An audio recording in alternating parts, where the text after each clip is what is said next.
Hey everyone, this is Jane with Barlow Herbal, and I have a super special guest today. Some of you might be familiar with her. This is Robyn Openshaw, also known as the Green Smoothie Girl.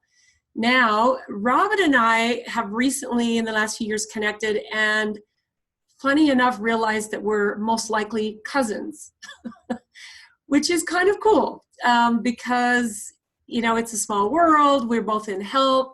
We both love everything raw and green and all of that. And I've actually been following the Green Smoothie Girl and getting recipes, and I don't know if you know this, Robyn, for a long time, a lot of years, probably 15 years, just because I love green smoothies too. So everybody say hi to Robyn Openshaw. I'm going to read your bio here in a second, but the beautiful blonde right there, that's Robyn.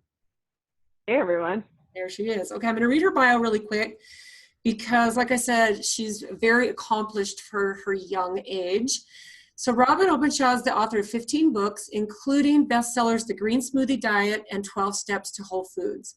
Her latest book, the USA Today and Amazon #1 bestseller, Vibe, Unlock the Energetic Frequencies of Limitless Health, Love, and Success, was released by Simon & Schuster in October of 2017.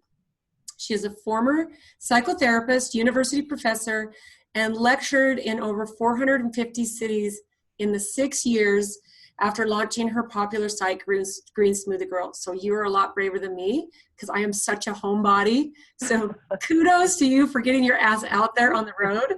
Let's just say it. She's a single mom to 4 children who are now flying the coop, which is true. She skis and plays tennis competitively in Utah, and believes that everything is possible if you leverage the highest frequencies of the universe. That is totally my mantra too.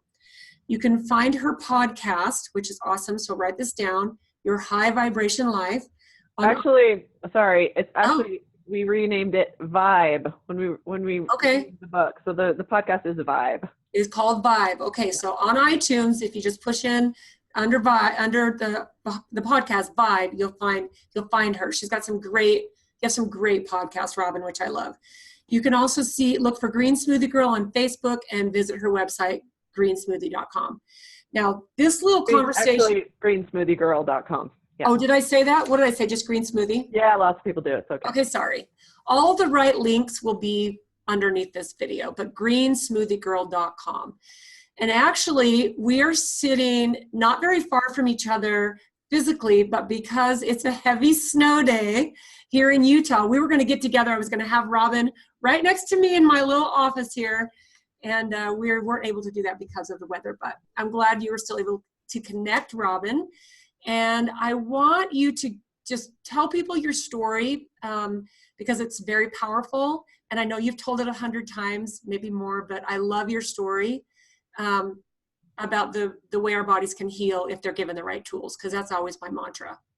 Yeah, my stories are actually somewhat about people who you're slightly related to, because we are definitely cousins, because we both have the same great-great-great-grandfather named Israel Barlow. Right. Israel Barlow pulled a handcart across the plains, and we somehow came down from that tree together. No big surprise that we're cousins. We look a little bit alike, don't we? So I think so, yeah. And there's a blizzard. I'm up at 8,000 feet, and to get down to Jane, who's 35 minutes away from me, I would have had to drive through a blizzard down Parley's Canyon. So thanks for doing it. Don't you love technology? We're here together anyway. Yeah, I was like, let's get on a Zoom call and let's record. So yeah. Yeah, this was great how it worked out. We're just looking at the blizzard outside. You know, my story is really about that I was going to lose my 1-year-old. My 1-year-old was in and out of hospitals, emergency rooms, on 5 courses of liquid steroids in a year. And when the doctor handed me the 5th one, he said, I need to tell you that the research is clear that 5 courses of liquid steroids in a year is guaranteed, he said, is guaranteed to stunt your child's growth. I mean, I'm telling you this story that happened literally 25 years ago. So obviously those words are burned in my brain. Yeah. But my son when I had weaned him, because I was just following what everybody else did, I ate what everybody else ate. I ate burgers and fries and ice cream, and I was a master at making New York cheesecakes. And I ate the crap standard American diet, and I was looking like it. I was about this time 60, 70 pounds overweight. I was slowly accumulating diagnoses. At the time of this crisis, I was 60, 70 pounds overweight and had 21 diagnosed diseases, including a giant tumor, high blood pressure, autoimmune diseases, Hashimoto's, all kinds of issues going on. And I was in my 20s. It's not supposed to be happening. It's supposed to be in the prime of our life. And I was on a bunch of medications, but what really turned things around was when my baby was diagnosed with very life-threatening asthma, and he was on all these steroids. He was on bronchodilators. He was on antibiotics, and I did not know that there were products like yours. It didn't take me a lot of time. Some people go through these horrible experiences for 5 or 10 years, but I had a mother and a grandmother who were way into herbs, and they would absolutely love you if my grandmother is still with us. But when my son really hit the skids and he was in and out of ERs and he fell below the 5th percentile for weight and he was diagnosed failure to thrive, I was handed that 5th course of steroids and told that it was guaranteed to stunt his growth. And here I am. I'm a competitive athlete my whole life. Not then. I didn't have the energy for it then. I was really unwell. But I, to this day, in my 50s, play competitive sports. My then husband was a college offensive lineman, so we were just like, wait a minute, stunted growth? No. We have big plans for this kid. So I tried to hand the steroids back to the doctor, and I said, well, then let's just try something else. What you got? And he just looked at me like, oh, you don't get it. Your kid, when he's been in the hospital, we've pulled out all the big guns. Your kid's had all the drugs and way more of them than he should have. That's all we've got, is what he basically told me. So I cried all the way home, walked inside the door, put that car seat on the floor, and just dropped to my knees and just was crying and praying and thinking, what next? What do I even do? This kid is 15 months old, and we are in a crisis a week, up all night with horrible asthma attacks. Life-threatening. Did you think it was normal, Robyn?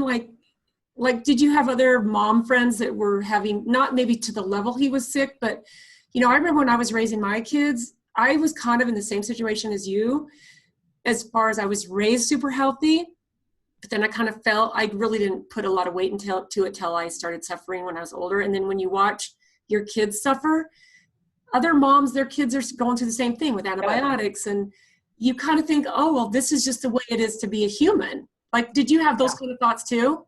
Yes and no. It was my first child, and so I really hadn't been in the mom world. And it definitely seemed far more extreme than other mothers were having. But as I continued on as a mother and later had 3 more children, as a result of, the one big thing that I did changed everything. I mean, I had spent 6 years trying to get pregnant with him through all my 21 diseases. One of them was infertility. I had every test there is twice. And I'd had 5 artificial inseminations. I'd been on Clomid to hyperovulate, all that kind of thing. Well, when I made the changes I did, which is I think what you want to talk to me about, how we changed our life, all of it reversed. 100% of those things reversed. And I didn't have the infertility anymore. And then all of a sudden it was like, whoa, babies. So, but yes, especially after this crisis I went through and all the research that I did and all the changes that I made in my life, and people saw this turnaround that I'm going to tell you about, they kept coming to me, and I found out that lots and lots and lots of parents were in the same boat, and they were giving their kids lots of meds, and babies reacting to vaccines. I mean, I think that's what put my son into the tailspin. He was very healthy, and then weaned him onto formula, vaccinated him, and nosedive, and all of a sudden allergies and horrible eczema and horrible asthma. This is not normal. This is not how babies are supposed to be at 7 months old. So I went home when that day that I dropped to my knees. I ended up at a health food store just walking around with my cart, having no idea what to buy. That's the low point I was at. I felt like my baby's going to die. He almost did die several times by that point. On all these horrible drugs that have horrible side effects. His weight had fallen below 5th percentile, because when you're on bronchodilators, you don't, as a little child, you don't want to eat, you don't sleep. So terrible side effects of all these medications. I was like, this is not a life we're living. Didn't take him to church, didn't put him in nursery, couldn't put him in daycare, was afraid to leave the house with him because he might get a virus, and a virus could kill him. So let's take a long story and make it very short. I thought, what if diet was the answer? The reason that came to me, and it came to me earlier than it probably would most people, is that in my high school years, I had watched my grandmother, Eleanor Romney, okay, Barlows and Romneys, they all got married. It's true. It's true. Eleanor Romney, diagnosed with metastatic melanoma in her breast, in her lymphatic system, given a year to live, and she said no to chemo and radiation, and she decided instead to do the Gerson therapy, which is completely raw, tons of vegetable juices, green juices, no animal products, no sugar, very extreme diet, some supplements, got herself together in terms of solving emotional problems, all that stuff. My grandmother did that. At the same time, one of her sons, one of my mother's 6 brothers, was diagnosed with cancer at the same time. He was 32 years old, and he had 3 little kids. And he was also diagnosed with cancer. His was very early stage cancer, Hodgkin's, stage 1.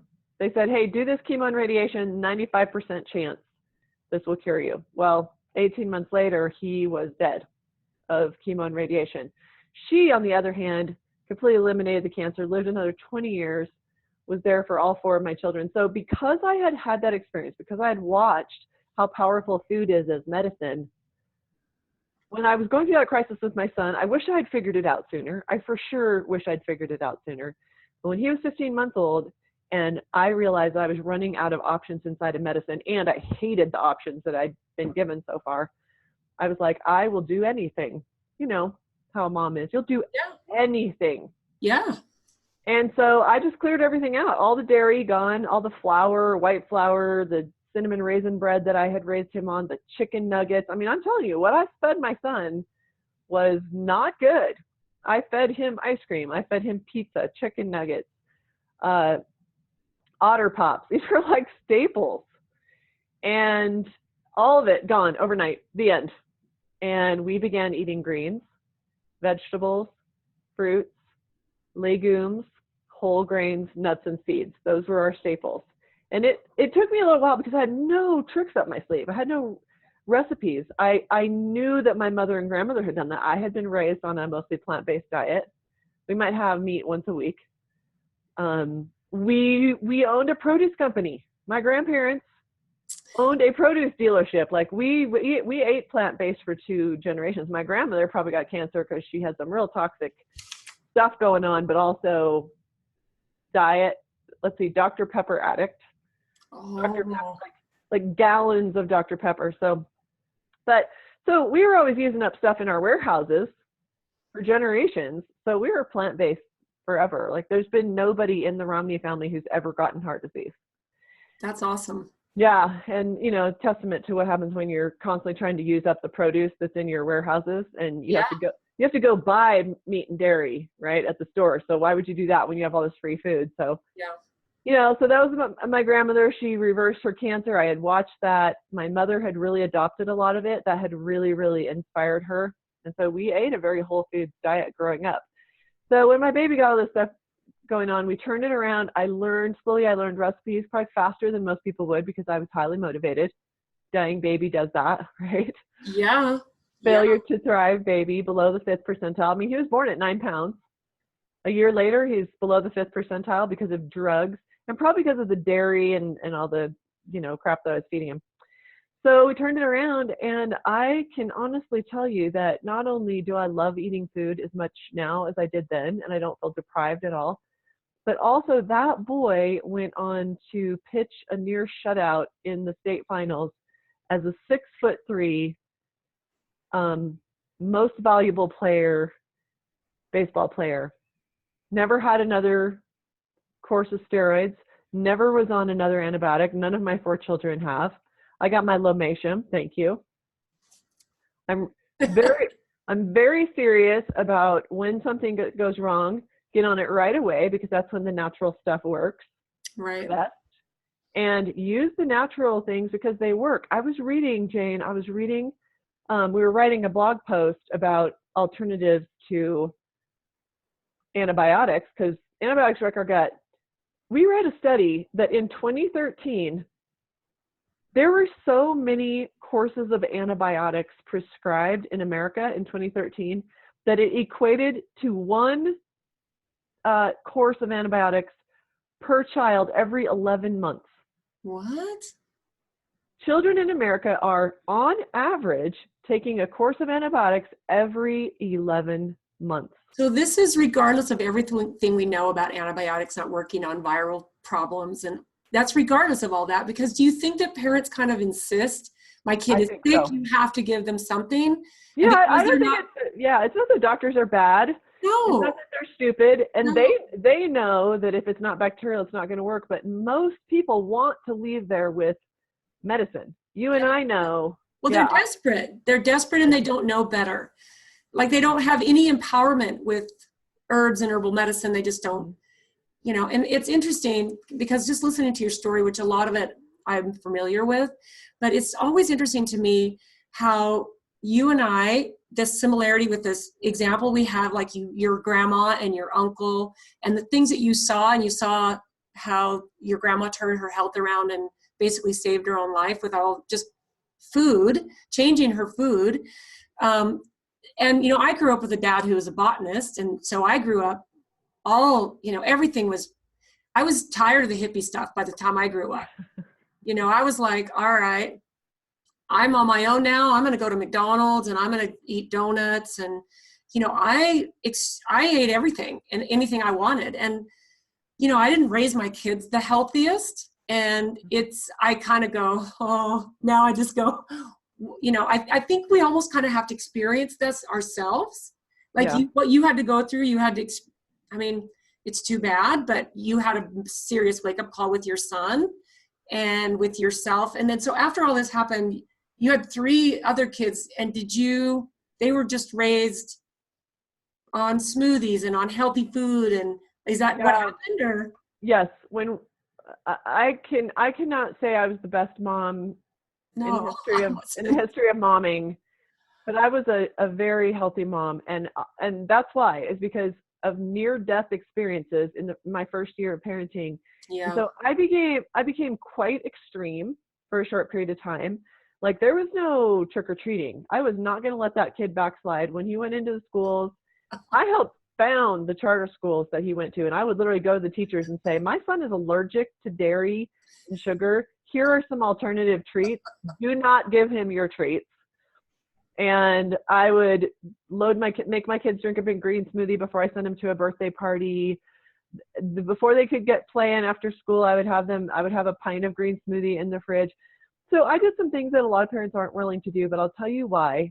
It's not because I'm militant, and I was not a particularly control freak mother in very many ways, but I was not going to go back to living in hell, because that's what the first 15 months of my son's life and the several months as we climbed out of it, and I learned habits and I got us completely off of those toxic foods, and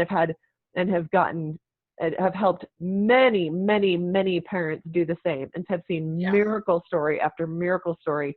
Even if all people do is get their kids off of dairy and sugar. I know.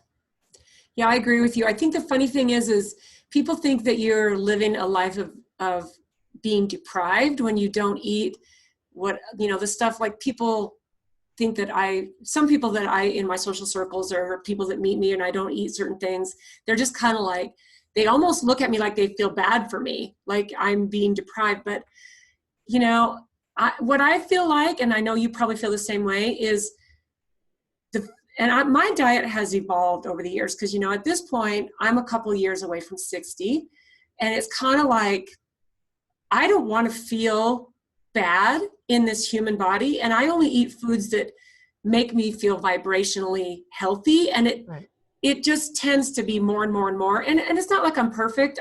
You know, I'll have a piece of birthday cake, you know, every once in a while, and it doesn't necessarily make me sick, but I give it love and appreciation for the person who made it, especially if it's homemade. But it's not about eating perfect. It's about, how do you really want to feel? And nutritious food tastes so good to me. Like you know, every day there's a place here that just opened up it's a chain called Nectar. They do juicing. Have you heard of them? Yep. So they just put one here close to where I live in Sandy.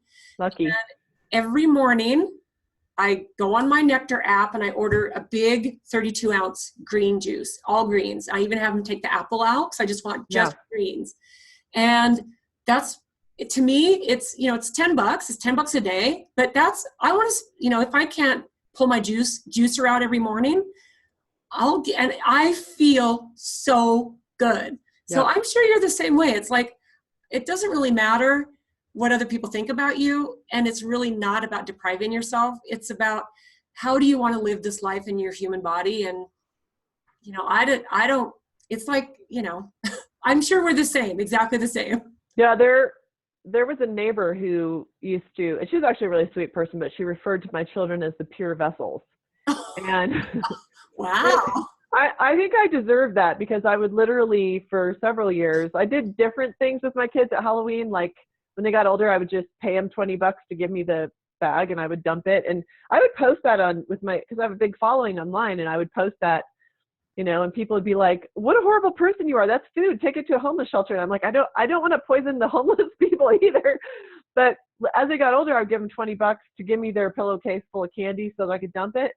But in the early days, this was a weird little phase I had, I would go around and give little packages of raisins or, you know, naturally sweetened gummy bears or whatever, or an apple to like the neighbors. Because you can get away with it with your kids. Like when your kids are 5 or 7, they don't realize that there are some kids who are going to 100 houses and they have a pillowcase full of candy. Yeah. You would just take them a little ways around so they had the experience of dressing up. And I would go around before they trick-or-treated and give my weird treats to the neighbors that I would be taking them to and say, when you see the witch and the lion, will you please give them this? And it wasn't my best move, but I probably earned the whole pure vessel thing. But I don't think I would have been that weird, except that I really had PTSD over my son's near-death experiences. And the turnaround was so quick and so complete, where my son went from being failure to thrive and blue all the time and calling an after-hours nurse at 2 a.m. over and over and over and saying, should I bring him into the hospital now? Or do you think he could wait long? He's breathing 85 times a minute. He looks a little more blue than the last time I called you. I didn't want to go back there. No. And when I got him completely off the drugs, I was like, this food thing, this is not hard compared to what I was doing. Well, and not only that, Robyn, it's like, think about, it's more abusive to give your kids all that candy than to say, oh, how can you deprive your kids of this fun experience? And, you know, there's a saying I've heard recently, and I've heard it many times about, you know, give people, you know, processed, refined junk foods, and they'll eat it all day long, but then give them something that's made with kale and a big green smoothie, and they become researchers when you give them something natural, where they're like, oh, what's this going to do to me? Or is this, you know, I'm always surprised when people find me and I run across that. It's like, okay, you're willing to drink soda all day long, but now you have all these minute questions about echinacea. Yeah. Like, is it going to hurt me? Am I going to take too much? Is it going to, what's it going to, you know, I mean, they become these paranoid people about an herb when they have no problem sucking down a soda. Yeah. So that's always, it still surprises me, and I don't know why, but you know, you're a mama bear when it comes to protecting your kids. And I've had my share of not so good moments too. If I could go back and go, I didn't have to do that. But well, there was the phase of sending the pint jars of green smoothie to school with them. And it took me, I don't know, a few months to realize they were all going in the garbage, or they were coming home warm by the time they got home, and they'd pour them down the sink. And then I realized, don't embarrass them to their friends. When their friends are eating, you know, Wonder Bread and bologna and Cheetos, and my kid pulls out a green smoothie, don't do that to them. Because this was back when nobody had ever seen a green smoothie. Right. I mean, we helped make that a household word. When I put up greensmoothiegirl.com, there were 50 searches a month worldwide. Yeah, and I know you have millions now, Robyn. This girl, you guys, is a big deal. So. Well, no.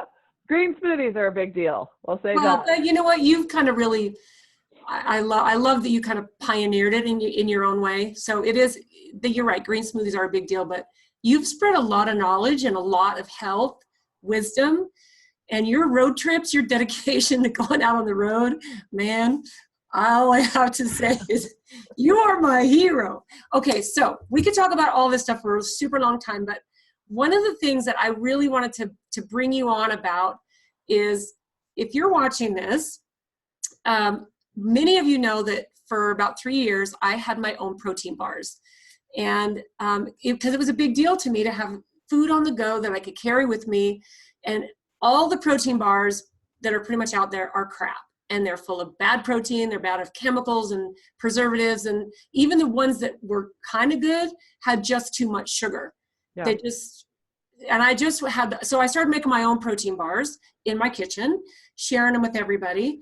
And then I thought, okay, well, this is really going to be so fun.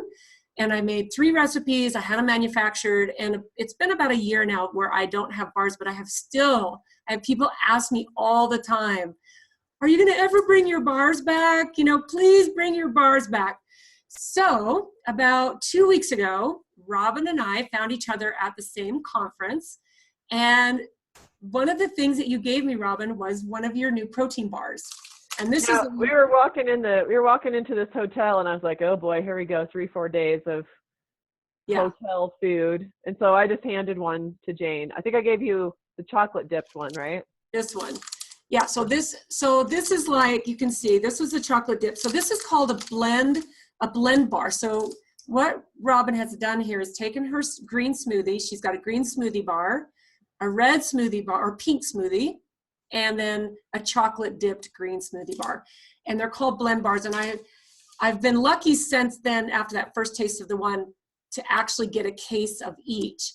And me and my team have shared them. My grandkids love them. My granddaughter, because she loves pink, loves your pink one the most.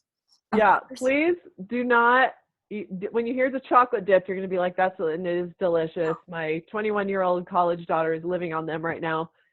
And the green smoothie bar, and the green smoothie bar, the green blend bar, you know, it's like basically a green smoothie in a bar, all the same ingredients, but delicious. And so you're going to hear green, you're going to think, oh, I need to get more green smoothies. You can get that one. Please don't forget that pink smoothie, because it is amazing. It's actually my most famous recipe. You would think that a green smoothie recipe is my pink smoothie recipe.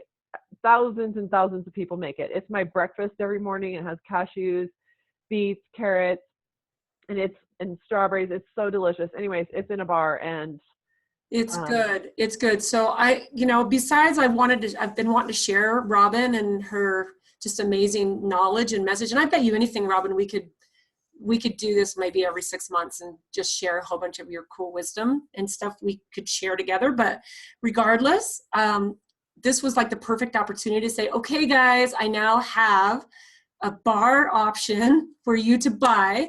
So Robyn has there's going to be a coupon code below this video. And if you're watching this in the way future from when we filmed it, it might not be available still. But if you're watching this fresh, you're going to be able to get 20% off ordering these bars. And they're delicious and amazing. And I get to share my cousin and her awesome products. So anyway. And there's and I actually think that the variety pack may sell out. So show that. If you're hearing this and you want the 20% off deal, there's the pink smoothie, the pink blend bar, there's the green blend bar, and there's the chocolate dipped blend bar. But show the variety pack one, would you? I don't have the variety pack. All I got was one of each. I got one of each of the 3, but they come in a variety pack, and I knew that they did. Mm-hmm. So here's the chocolate, and the chocolate is like, it's chocolate dipped and it's healthy. It's not packed of sugar. And what's cool is it's kind of green inside. Yeah. So it's good. It's really good. In fact, the green one, actually, you can taste the greens in it. Yeah, but it's delicious. Don't let that scare you, because even if you're not a person who, as I made this shift to whole foods, I found myself enjoying whole foods more. When I stopped eating processed sugar all the time, all you have to do is eat processed sugar a couple times, and then like nothing else tastes good to you. Right. When I just literally stopped buying it, it wasn't in my house. It's not that I never ate it, because I was really all about saving my little boy, but I rarely ate it. Like fruits, vegetables, greens, nuts, and seeds, they start to taste different and better to me. And that's kind of a principle of quantum physics, since we're talking about vibration and energy, that substance of a higher frequency attracts other substances of higher frequency. We resonate at different frequencies, and therefore we're attracted to different things. And that's been one of the miracles of the shift to whole foods. And I have tried these bars out on people who don't eat 20 servings of greens and fruits and vegetables like I do. And I'm sure you eat tons of fruits and vegetables too. Yeah. I've tried them out on regular standard American diet, eating kids, and they love them too. So. Yeah, well, and that's the cool thing is that they're great snacks for kids. You know, if you want to hand your kid, and their packaging is cool, so that your kids think they're getting something. You know, I mean, they are getting something healthy, but they're getting something fun. And I don't ever travel without my own food, no matter where I travel. And you know, I'm like you, Robyn. I find myself on an airplane on a pretty regular basis, and I have, you know, dried fruit, and I have all kinds of nuts, and to me, this is going to be a nice little addition now that I don't have my bars anymore. This is like amazing. So awesome. Well, thank you for sharing them with your audience. Yeah, I'm really excited about them. We just launched these bars 3 days ago, and like 1,000 boxes of bars have flown out of our warehouse. So I think people are going to love them. And 20% off through March. And cool. So we're in the middle. Today we're recording this. It's the 13th of March. So you'll have a good full 2 weeks to get the blend. Just do blend 20 and you'll get 20% off. And it's greensmoothiegirl.com. There'll be a link below the video. But Robyn, next time we're going to be in person. Yes, of course. And I'd love to share you and more, because I know there's a lot more that I personally know about you because and you just have a lot of great wisdom to share, and you're just a total shining example of how you can change your health around and keep it that way, because you've been this way now for a couple of decades plus, right? Yeah, that's the thing is this life that I live now, where I fly all over the place and I play tennis at 3 ratings higher than I did 10 years ago, and I've written 15 books in the last 10 years, that would have not been possible if I would have stayed in that place where I was at the age of 33. It would not be possible had I not started eating a high vibration diet, which is, like I said, you don't have to necessarily be vegetarian or vegan, but the vast majority of us need to eat a lot more plants. If we have a fountain of youth, it is eat more plants. Yeah, I think my favorite quote is from Michael Pollan. Eat food. Eat real food, not too much. Mostly plants. Yeah. I was having a little bit of a brain cramp about it, but to me that's like, yeah, that makes a lot of sense. So Robyn, again, thank you. If you guys have any questions about anything that we talked about, please leave a comment below. And if you are not subscribed to my channel, please click the subscribe button, and we will talk to you guys soon. Thanks again, Robyn. Thanks, everyone.